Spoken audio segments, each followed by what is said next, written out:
Hi guys, and welcome to your daily tarot reading for Friday the 28th of August 2020. Thanks for joining me. I'm using the Tarot of the Golden Wheel for today's reading.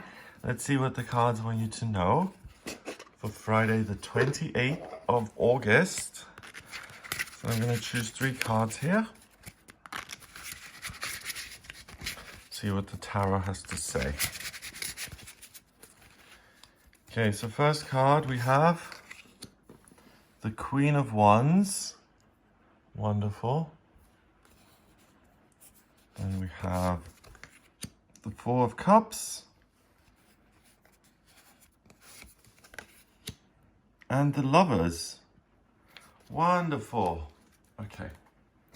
First of all, the Queen of Wands, a court card. Court cards represent characteristics which come up in you quite naturally, or it's a person who represents that kind of vibe. And the vibe the Queen of Wands gives off is one of passion and purpose and a life that's really lived to the max. She is super passionate. She travels. She goes wherever it is she wants to go. She loves luxurious, beautiful things. She's got her cat there protecting her. She's creative. She is got wonderful connections and relationships with other people, which bring passion and fire into her life.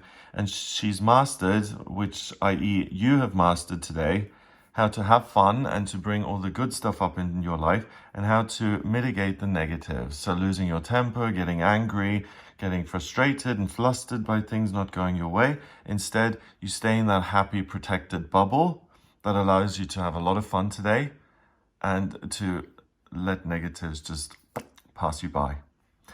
Then we have the Four of Cups, and the Four of Cups is a young man here sitting under this tree. 4 cups around him, and he's holding his head and he's looking bored and he's thinking, oh, poor me, woe is me. While the reality is that he has got a lot to be grateful for. The Suit of Cups represents love and relationships and a feeling of being supported and having a place in the world and feeling like your life matters and you have a purpose and you're held and you belong somewhere. And he really does belong, and you can see the town in the background there, and he's got this beautiful environment. But he's taking it to the extremes in the sense that he's being emotionally rigid, and that rigidity is making him prone to self-pity and apathy, and really letting your moods take over and take you to a place that has nothing to do with reality. So both of these cards are saying that this is a great day for you. You feel super energized. You're interested in your life and other people. You've got a purpose. You're creative. You want to connect with others. At the same time, you've got loads to be grateful for. You're loved. You're cared for. And if anything, this also means that someone may be interested in you. And you're not quite aware of this because you're having too good a time. So bear that in mind as well and see who's kind of paying attention to what you're saying and what you're doing. But overall, it's saying that if you do feel anything less than enthusiastic or positive, really check whether that's genuine or not. I feel blue today because no one likes me. Is that true? Well, no. You've got all these friends here who want to do things with you and have asked to spend time with you. So, no, that is not valid. Dismiss it. Tap back into the positive and get on with your life. If it is true, I'm unhappy because no one likes me, then fine. It's unlikely to be true, first of all, because this is kind of extreme self-pity. So if it is true, then okay, I accept that and I have the energy to change it. So you're able to go out and amend those things that do put a damper on things emotionally. Finally, we've got the Lovers, and the Lovers is usually 2 people across from each other and an angel in between them. They create something fabulous. And that meaning would make sense with this layout because it would be one person who's thrilled and loving life and one person who's the opposite, who's apathetic. And the Lovers would bring that together, and it would say you can take your feelings and your desires and bundle them up and get the best of both worlds and really move forward and marry the two and have a fabulous time. Great. And I've just noticed that, by the way, when I was saying that this is really, they are almost polar opposites. She's super grateful and she's connected to her life and she is aware of what's going on and she's fun and she's positive. And this is not being self-aware and being emotionally kind of reckless. Now, they are different, but this version of the Lovers is the old school version, and it's a man who has a choice to make between which lover he wants, and he can really just choose what he loves, what he desires. It's completely the card with this symbol means that you're completely in charge and that you have total control of your love life, of your relationships, of the emotional landscape in your life, and that you can choose what you want to pursue and who you want to pursue. So with these two cards, it changes the meaning because now you're in the middle and you can choose who you want to be with. Do you want to go into sad mode or do you want to go into fun mode? No brainer, right? So pick yourself up if you're feeling sorry for yourself on the day and just go, is this really necessary? Or can I snap out of it and is there stuff to be grateful for and can I actually have a good day? And, you know, I say the snap out of it. This is coming from someone who has had and experienced depression from a young age, okay? So I realize that it's not something that you can just snap out of. But today, certain self-pitying thoughts are to the extent that you can snap out of them. And then going back to the Lovers card, what's also interesting is that these two can exist at the same time. They're not facing each other, they've got nothing to do with each other, but they're part of the same thing. So it's who's looking at you, who you're not aware of. And all 5 of these people, there's a lot going on. And I really think that the biggest loss would be the opportunity to bring people together. I know it doesn't make sense in terms of this card because he has to make a choice, but the sense I'm getting is that lovers are lovers and you're able to bring people together who fundamentally would see things differently.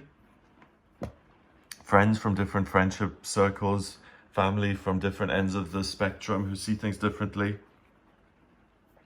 And I feel that you're able to kind of mediate and make peace between those people. But I also think that when it comes to yourself, this I love my life versus, wow, I'm powerless and nothing I do ever works out and poor me. I think you can make a choice, but you can also bring all of those together in this one version of you as someone who represents everything. The fire, via the Queen, and nature, and this tendency to be rigid and to get stuck and to let the wisdom of your life overwhelm you and bury you in a heap of negative experience. Here, all the green. They can coexist and you can make a choice for this at 10 in the morning and then choose this at 12 and go round and round, or 5 minutes and 5 hours. But what about a threesome? Hey? And I'm sorry if you think that's crude or whatever, but I think it's important today to have a threesome between your negative emotions, your positive emotions, and to bung them all up in one thing and to let them purify each other so that all of the energy isn't wasted and dissipated, but it all comes together, and it comes together in you so that you can act with integrity and purity and clarity of vision, and you can overcome anything that has held you back in your relationships in the past, whether it's your own character defects or other people's. You're able to mend bridges today. Or build bridges, yeah, for the first time. Between your own negative feelings, which are there for a reason, and it's, you know, depression is often a feeling that says stay home and just, you know, stay in bed for a while and take care of yourself. And they have a role to play. And then your passions and your desires, of course they have a role to play because it's the way you light up the world. But sometimes It's your negative experience which really fuels your positive one. So the two need to exist at the same time, and choose both. Yeah. Time for some heavy action. Okay. Number-wise, let's see. We've got the Queen of Wands. That's a chord card. She counts as 1. And 4 is 5. And 6 is 11. 11 is the master number of service.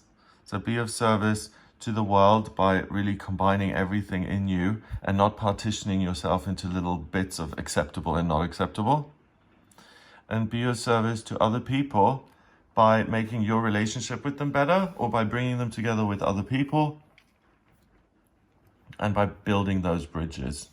Amazing. Wow. So a great day to be around other people, to have fun, to really enjoy yourself, and to ask yourself, hey, what's holding me back? And to be kind to yourself and say, okay, well, if you've got a hang up over that and you can't snap out of it, let's find a way to move forward and get to the top of this mountain with the people we love. So it's a really encouraging, positive day for relationships and your place in the world as someone who's fun and who enjoys the process of life. Have an amazing day. If you'd like a personal reading with me, please get in touch via my website, gregoryscott.com. On the front page, just click on the button to order your reading with me. In my personal readings, I can answer any questions you've got about your love life or work or where to live. If you like this video, please hit the like button, give it a thumbs up. Click subscribe to be part of the channel, and share the video online if you really like it. That would help spread the word about this channel, and I would be ever so grateful. So if you could do that, that would be amazing. Share it on Facebook and Twitter and Instagram, wherever you're active. Have an amazing day, and I'll speak to you tomorrow.